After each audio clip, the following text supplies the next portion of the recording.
Достар, қайырлы күн. Мен бүгіннен бастап шағын рубрика жасаймын деп шештім. Ол рубрикада біздің командадағы жалпы НЛ-дегі қыздардан сұхбат алып, олардың өсу жолдары, табыстары туралы сіздерге шағын ақпарат беріп отыратын боламын. Достар, біз сұхбатымызды бастаймыз. Біздің наставнигіміз Айнұр ханым ДС квалификациясында. ДС дегеніміз біздің Diamond Star, яғни бриллиант квалификациясында. Айнұр ханым, сұхбатқа келіскеніңізге рахмет. Сізге бірінші сұрағым, НЛ-дегі табысыңыз қандай? Қазіргі таңдағы табысым 300 мың. Осы айдағы табысым компаниядан 3 айлық премияны алдым. 760 мың теңге болды. О, тамаша.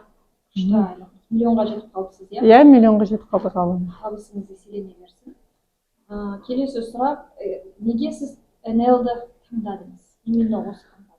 Мен декретте отырған кезінде ақша, балам бірге туып, пособие біткеннен кейін маған ақша керек болды. Сондықтан Инстаграм желісінен іздеп отырғанда салымсыз бизнес дегенге сол өтті маған 0 теңгеден. Өзім 0 теңгеден бастадым бизнесті.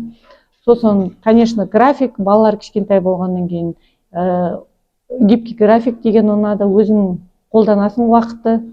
И және де жаңа орта, декретте отырған анаға жаңа орта керек. Қазір менің ортам керемет, тек қана миллионерлардан тұрады.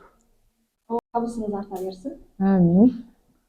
Келесі сұрақ, мысалы, НЛ-ға келгісі келіп, ойланып жүрген адамдарға не айтасыз?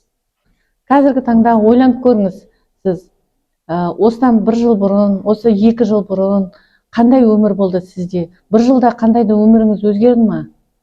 Соны ойланыңыз. Ешқандай өзгеріс болмаса, нені ойлап отырсыз? Өзіңіздің өміріңізді өзгертіңіз. Менің өмірім мысалы 1 жылда біразға өзгерді. 0 теңгемен келген адам қазіргі таңдағы табысым почти миллионға жетіп тұр. Сондықтан ойланбай бизнесқа келіңіз, өміріңізді өзгертіңіз.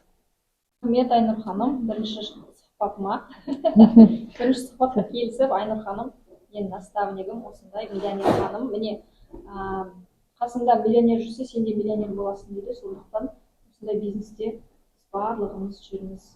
Сәттілік сізге де, аккаунтыңызға сәттілік.